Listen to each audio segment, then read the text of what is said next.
Estamos en el Ágora Nexo y vamos a hacer una entrevista, más bien una charla, con una persona a quien considero un gran amigo, pero además que creo que cada vez que me encuentro con él aprendo algo y por eso creo que va a ser muy interesante la charla de hoy. Voy a presentaros a José Montserrat. Él es catedrático, creo que ha sido uno de los catedráticos más jóvenes de España. Es vicerrector en la Universidad Politécnica de Valencia y un experto en inteligencia artificial. Cuéntanos un poquito, creo que tú deberías contar un poquito más de a qué áreas te dedicas y dónde aplicas la inteligencia artificial. Pues bueno, muchas gracias primero, antes de nada, Hugo, por la invitación. Un placer estar aquí con vosotros discutiendo y hablando sobre la regulación de la inteligencia artificial. Efectivamente, yo soy catedrático, experto en comunicaciones móviles y en mi ámbito lo utilizo diariamente en el tema de la conducción autónoma, ¿no? Es uno de los elementos de la inteligencia artificial, es la decisión, la toma de decisión y el control de sistemas ciberfísicos, y en este caso nosotros aplicamos la inteligencia artificial para que los coches funcionen autónomamente, ¿no? Es un ámbito cercano a la robótica, cercano a la inteligencia artificial y, por supuesto, la inteligencia artificial está invadiendo ya cualquier espacio ciudadano, ¿no? En este caso también el espacio educativo. Tenemos inteligencia artificial ya en nuestras aulas, compitiendo en nuestros trabajos, ¿no? Detectando los plagios o no los plagios. Hay un poco de nerviosismo en el mundo académico en torno al uso de la inteligencia artificial también en la educación. Bueno, ya entraremos un poquito más en detalle en todo esto. Pero a mí no me he presentado, soy Hugo Maldonado, soy el vocal que lleva lo que es la Comisión de Política Exterior y Cooperación Internacional. La inteligencia artificial tiene un componente tecnológico muy importante, pero vamos a intentar destacar también el componente internacional, porque la inteligencia artificial se está intentando regular desde el punto de vista internacional a través de acuerdos, vamos a hablar un poquito de eso más tarde, y sobre todo, evidentemente, sobre la nueva ley de inteligencia artificial que está en proceso dentro de la Unión Europea. Dinos ahora, intenta explicarnos qué es la inteligencia artificial para concentrar el objeto. ¿Qué es la inteligencia artificial? Una forma, y dilo por favor, de una forma en que todos los que nos están escuchando puedan entenderlo de una forma así muy amena y muy fácil. La inteligencia artificial hace referencia a un sistema software que intenta reproducir los procesos cognitivos del ser humano. Vamos a ser tan inteligentes como lo pudiera ser un ser humano en varias cosas, en la generación del contenido, inteligencia artificial generativa, genera contenido, en la toma de decisiones, voy a controlar un robot y por lo tanto tengo que tener una inteligencia que lo controle, o también en la predicción, intentar clasificar, decidir cosas que pueden pasar en el futuro. Esos son los ámbitos de uso de la inteligencia artificial como elemento software. No tenemos que olvidarnos que al final esto es un paquete de líneas de código que implementan ese proceso cognitivo del ser humano. Vale, entonces cuando nos enfrentamos a un software, ¿cómo puedo distinguir si estoy frente a un software de inteligencia artificial y cuándo no? Para hacerlo más fácil para la gente para que lo comprenda. La toma de decisiones de un software de inteligencia artificial está basado en cómo toman las decisiones nuestro cerebro y están basados en todos los procesos de análisis de nuestro sistema neurológico. Por eso están típicamente basados en neuronas que toman decisiones en un bucle realimentado, cómo funciona nuestro cerebro. Para desarrollar la inteligencia artificial primero se estudió cómo tomaba decisiones, cómo predecía, cómo actuaba nuestro cerebro y después ha intentado imitar exactamente los mismos procedimientos. Cuando hablamos de OpenAI y que tiene que tomar un modelo y que tiene que tomar decisiones, estamos hablando de un cerebro de millones y millones de neuronas que son neuronas software interconectadas con sinapsis como la sinapsis de nuestro cerebro, de forma realimentada como las realimentaciones de nuestro cerebro y que son alimentadas con experiencias previas como nuestro cerebro. Todo ello está construyendo un gran cerebro colectivo que es el gran cerebro que supone la inteligencia artificial. Vale, entonces vamos a entrar ahora en lo que es la regulación. Yo leí hace poco, me gusta mucho este autor, Mustafa Suleyman, no sé si lo conoces, es el fundador de DeepMind, y él escribió, se publicó hace un par de meses, el libro The Coming Wave. ¿Vale? Y entonces él lo que dice es que es tan malo regular o regular mucho como no regular la inteligencia artificial. Entonces pone a los gobiernos en un dilema. ¿Regulo o no regulo? ¿Vale? Y da la impresión que la inteligencia artificial está siendo regulada, excesivamente regulada desde mi punto de vista, por la Unión Europea.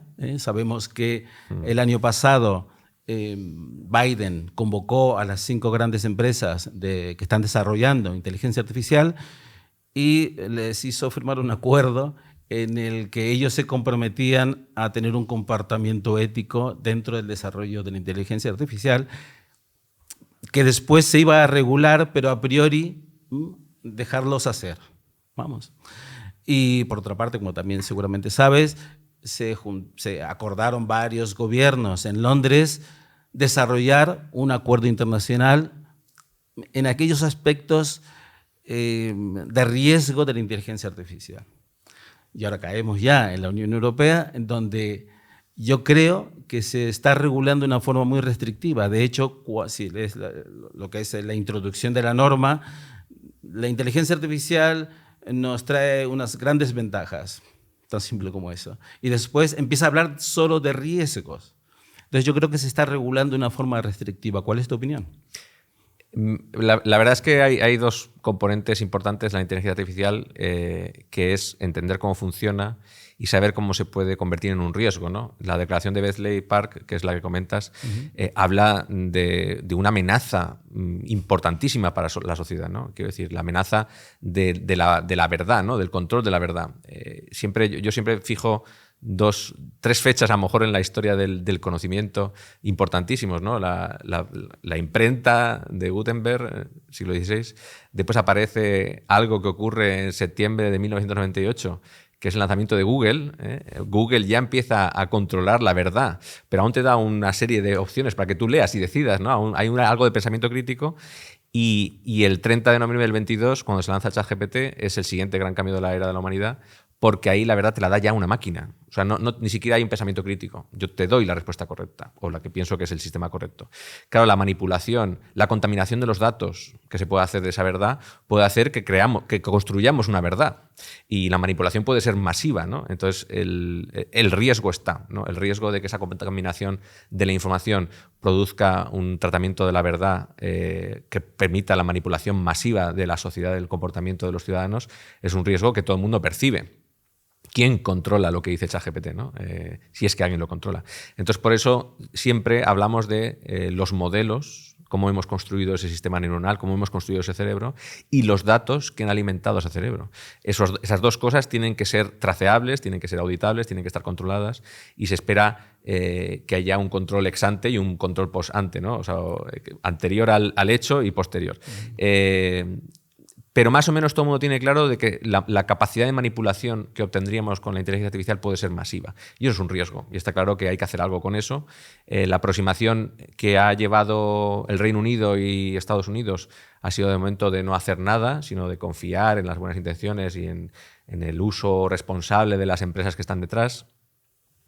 Pero también hace unos días también han hecho una orden ejecutiva el señor Biden exigiendo que también esas empresas le pasen los modelos. Quiero decir o sea, están empezando a ver que a lo mejor por la parte de la Unión Europea que a lo mejor se ha pasado de frenada, ¿no?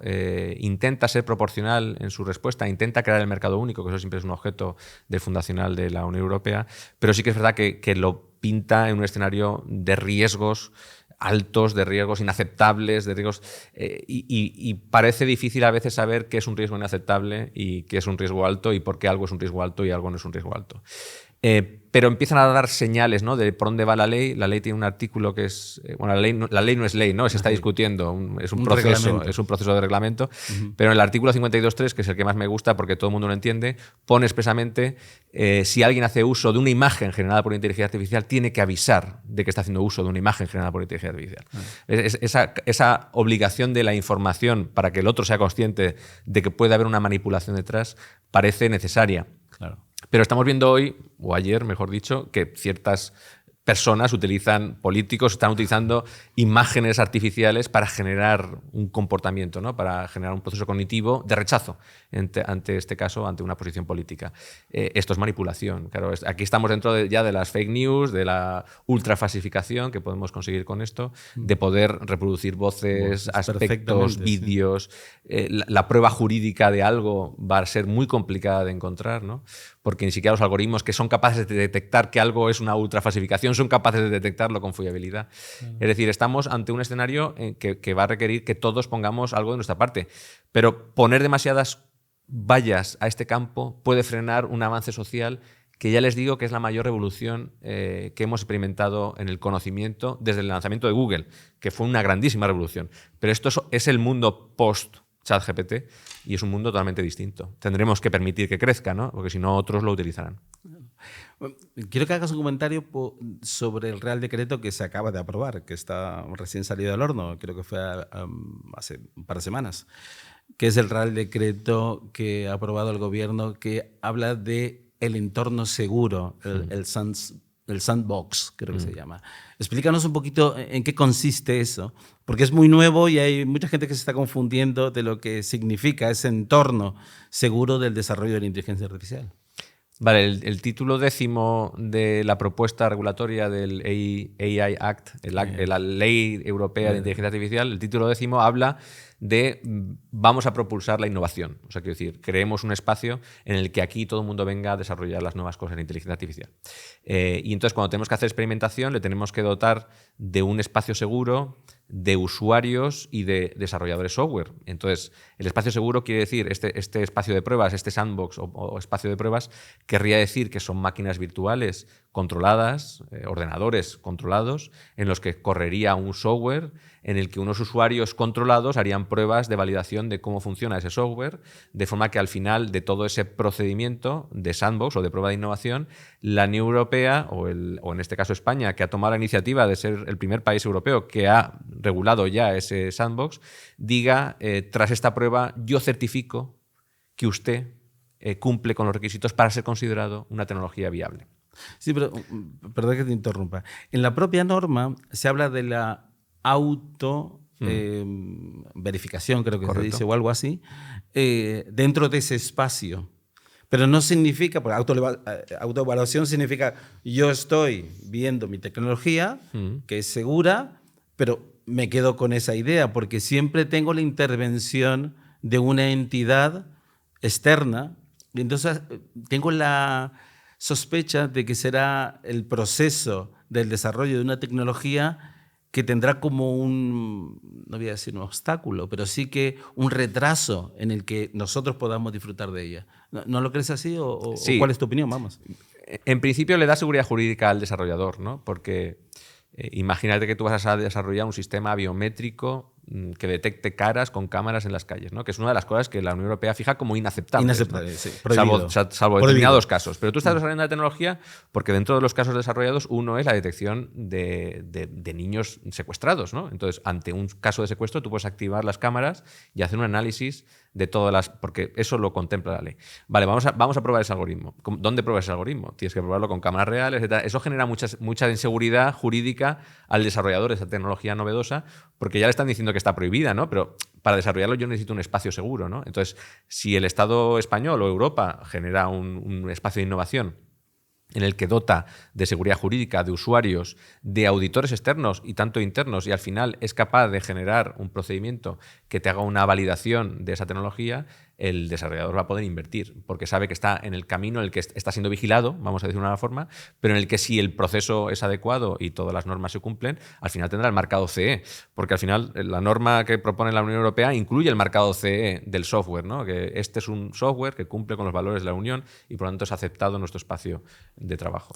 Ahí tenemos otro problema, que no voy a entrar, pero voy a dejarlo caer simplemente, es que se trata la inteligencia artificial como un producto, ¿no? Y ahí tenemos un problema jurídico, que no voy a entrar, pero que seguramente en Nexo lo desarrollaremos, que es efectivamente un producto.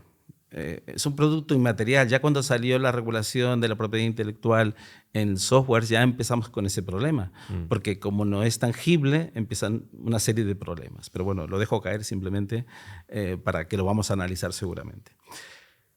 Entremos ahora en la inteligencia artificial en diferentes áreas.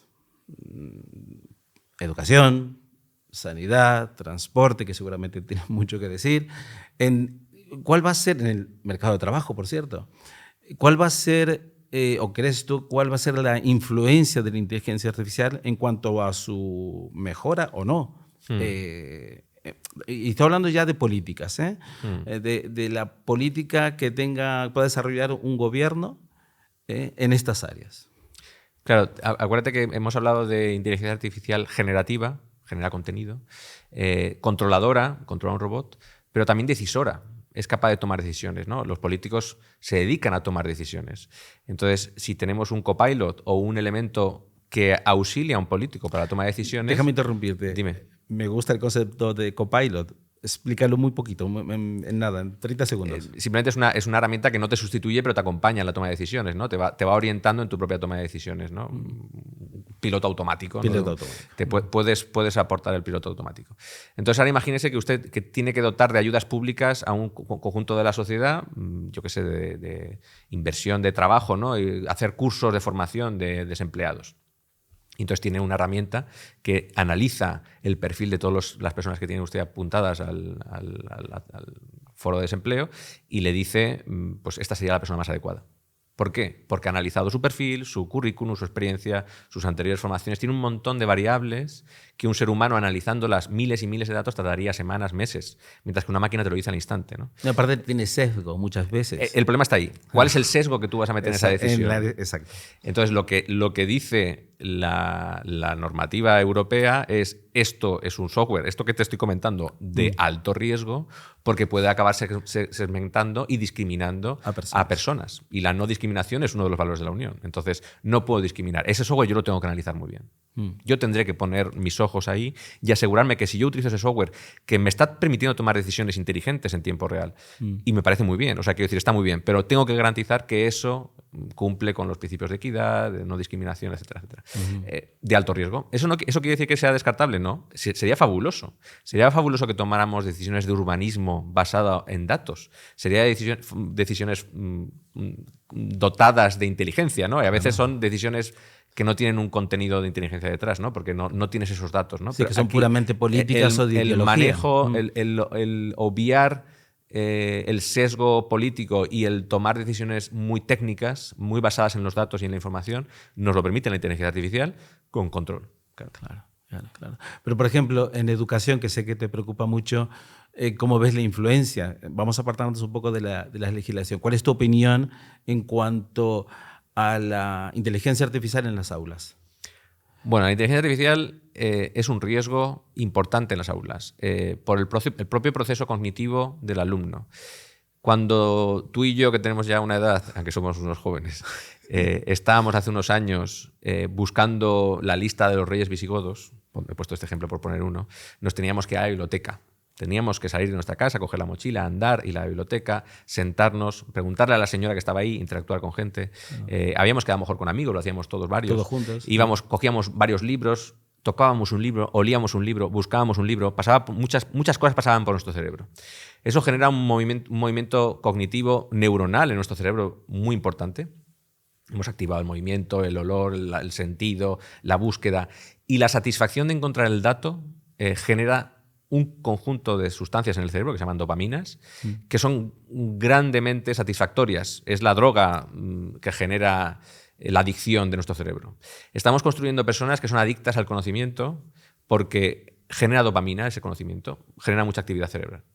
Cuando el 17 de septiembre del 98 sale Google, ya ni salgo de casa, ni hablo con la señora, ni cojo un libro y lo huelo, ni lo toco, sino simplemente clico. Vale, pero tengo una serie, como he dicho antes, una serie de páginas, tengo un pensamiento crítico, tengo que leer varias cosas, tengo que encontrar esa información, encuentro los reyes visigodos, me ha costado 10 minutos en lugar de 20 horas, eso está bien, somos más eficientes, pero la cantidad de proceso neuronal que ha pasado en mi cerebro es mucho menor.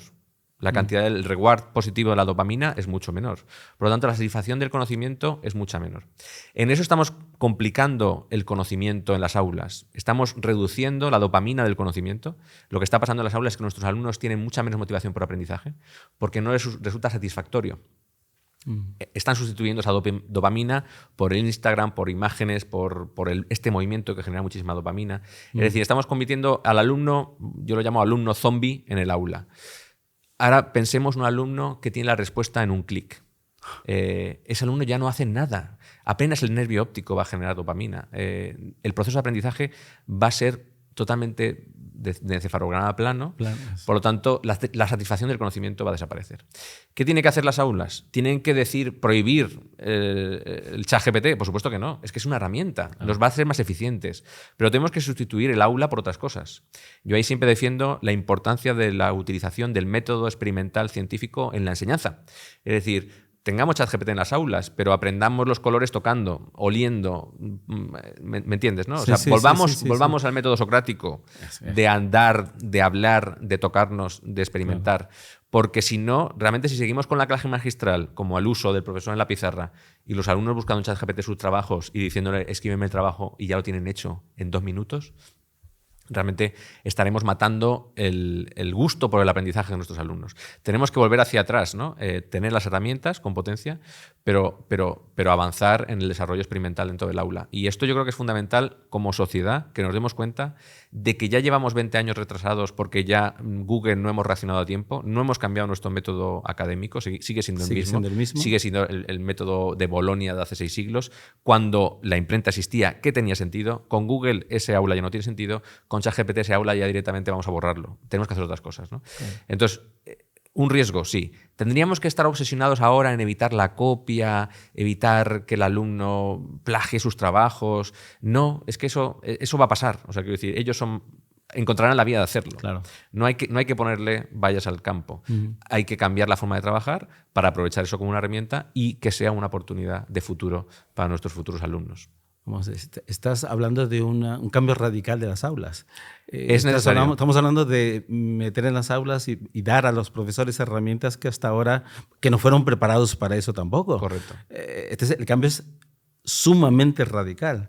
El cambio en la educación es muy bonito lo que se nos viene. El cambio en la educación tiene que ser radical. Yo soy un defensor de esto, porque realmente el mundo tras el 30 de noviembre del 22 es muy distinto al mundo antes.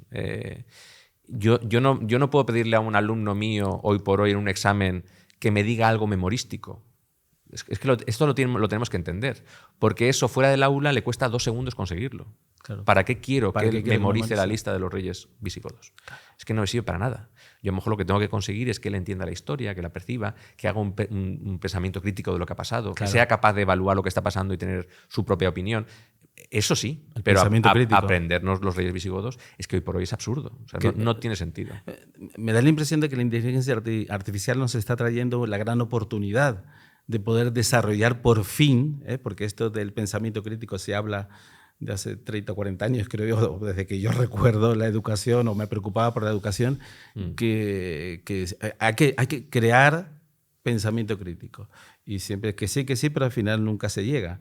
Y es posible que la inteligencia artificial acabe siendo un incentivo, ¿no? Para que desarrollemos por fin ese pensamiento crítico o de análisis al final que es, ¿no? Es que es fundamental. O sea, tú imagínate con la ultrafalsificación y sin pensamiento crítico, la capacidad de control que tenemos de la sociedad ahora mismo es tan peligroso que puede hacer que tiranías vuelvan a aparecer en Europa, ¿no? Y estamos viendo ya la patita del lobo, ¿no? Yo creo que es el momento de recuperar el pensamiento crítico y la discusión sosegada, porque lo otro no hace falta que lo hagamos. Está ahí. Ya lo tenemos. Sí, o sea, quiero decir, mensaje a los profesores, plantéate qué estás haciendo tú en tu aula que no lo puede hacer ChatGPT por ti, quiero decir. Porque eso ya es inútil, no lo hagas. Haz otra cosa. Pero acompáñales a ser otras personas, ¿no? Más potentes y mejores profesionales del futuro. José, muchísimas gracias. Muchísimas gracias. Me hubiese gustado que tuviéramos más tiempo, pero es imposible. Al final lo que pretendemos es, desde Nexo, aportar a gobiernos. Entendemos nosotros que no puede haber un gobierno, un partido político, una sociedad como esta, una asociación que no considere la tecnología, la inteligencia artificial que estuvimos hablando hoy, como central en sus políticas para los ciudadanos. Y por eso estás ahí y te repito, muchísimas gracias. Un placer. Y mi enhorabuena a Nexo, ¿no? Porque yo creo que plantear estas discusiones tan profundas es algo que carecemos en la sociedad, ¿no? Entonces me sorprende, me congratula y les animo a que sigan así, que sigamos trabajando también por un futuro mejor para todos. Muchísimas gracias. Un placer, Hugo.